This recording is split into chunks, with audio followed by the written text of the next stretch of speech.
विश्वविद्यालय से आप किस तरीके से तैयारी कर रहे हैं? मैं जितेंद्र कुमार लखनऊ विश्वविद्यालय का शोध छात्र हूँ और मैं लखीमपुर खीरी डिस्ट्रिक्ट उत्तर प्रदेश में चमगादड़ों पर मेरा शोध कार्य है।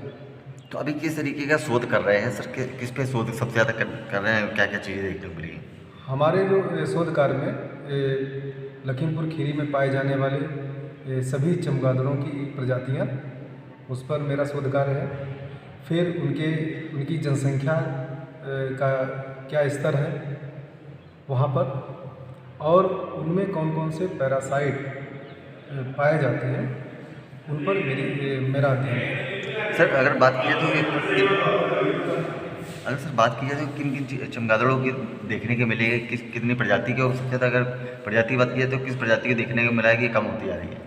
हमारे यहाँ लखीमपुर खीरी डिस्ट्रिक्ट में 4 प्रकार के चमगादड़ों की 4 प्रकार की प्रजातियाँ पाई जाती हैं, और जिसमें सबसे बड़ी जो प्रजाति है वो इंडियन फ्लाइंग फॉक्स है।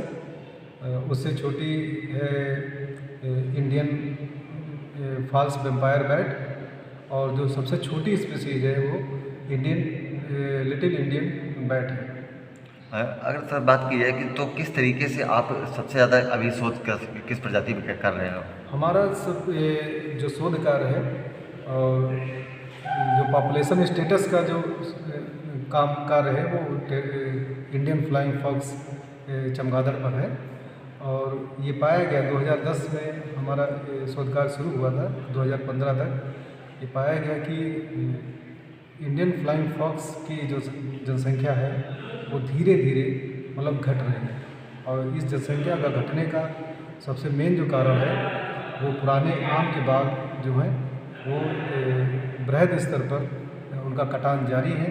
जो उनके डे रोस्ट है, जहाँ पर वो दिन में परमानेंटली पाए जाते हैं, वो वास स्थान काटे जाते हैं। इस कारण इनकी संख्या जो है धीरे धीरे कम हो रही है। सर 2010 की अगर बात की जाए तो पहले की स्थिति की और अगर अब की स्थिति में देखा जाए तो क्या बदलाव देखने को मिला है इनकी प्रजातियों पर? बहुत विकास के साथ साथ बहुत सारे बदलाव देखने को मिलते हैं एरिया में। जैसे कि पुराने बागों का कटान है, और जो पुराने घर हैं, बिल्डिंग हैं, उनकी जगह नई बिल्डिंग बन रही है, और यही पुराने घर और ये पुराने आम के बाग जो चमगादड़ों की मेन वास स्थान है, मुख्य वास स्थान है, जिसके कारण इनकी जनसंख्या पर, इनकी पॉपुलेशन पर काफ़ी मतलब दुष्प्रभाव पड़ता है। तो सर किस तरीके से आप सजेस्ट करना चाहेंगे कि कैसे क्या लोग बचाव करें इसका? सर देखा जाए जैसे कि कहीं ना कहीं देखा जाए कि सर जिस तरीके से अगर ये चमगादड़ हैं तो सर पेड़ों पे जिस तरीके से आपने बताया कि बैठते हैं, तो कहीं ना कहीं देखा जाए तो ये नुकसान तो सर पहुंचा रहे हैं। जो देखिए, हर जीवधारी का मतलब अधिकार है कि वो अपना वास स्थान, अपना भोजन वो कहीं से भी प्राप्त करेगा। तो इसके लिए ये था कि जो हमारा विकास होना चाहिए वो सस्टेनेबल विकास हो, मतलब कुछ चीज़ें मतलब इतना धीमे गति से हों जिससे कि हमारे जीवधारियों, आसपास रहने वाले जीवधारियों पर भी उसका दुष्प्रभाव न पड़े और हमारा धीरे धीरे विकास भी होता रहे। लेकिन ये देखा गया कि जैसे कुछ वर्षों में ये बहुत ज़्यादा मतलब पुराने बागों का कटान हुआ, बिल्डिंग का मतलब पुरानी जो भवन है, इमारतें हैं, और उनका मतलब रिप्लेसमेंट हुआ है। इसी कारण मतलब जो चमगादड़ों की प्रजातियाँ पर है थोड़ा संकट तो सर इसको किस तरीके से बचाया जा सकता है? इनको बचाने का सबसे अच्छा तरीका ये है कि जो दिन में बैट परमानेंटली जहाँ पाए जाते हैं उनको संरक्षित किया जाए, उनको परमिशन ना दी जाए उनके कटने के लिए, और वो दिन में वहाँ रहते हैं और भोजन के लिए वो रात में वहाँ से निकलते हैं।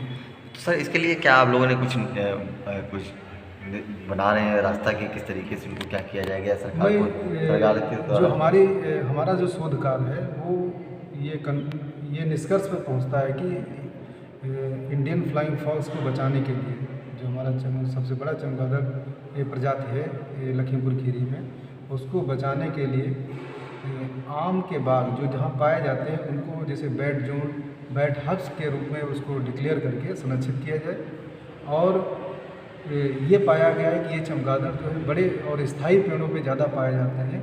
तो उस एरिया में जैसे बरगद के पेड़, पीपल के पेड़, नीम का पेड़ और ये मैंगो प्रजाति के बहुत सारे पेड़, इनके प्लांटेशन का, इनके वृक्षारोपण को अधिक से अधिक बढ़ावा दिया जाए, जिससे कि और बाग तैयार हो पाएंगे और हम आसानी से इनको संरक्षित कर सकें।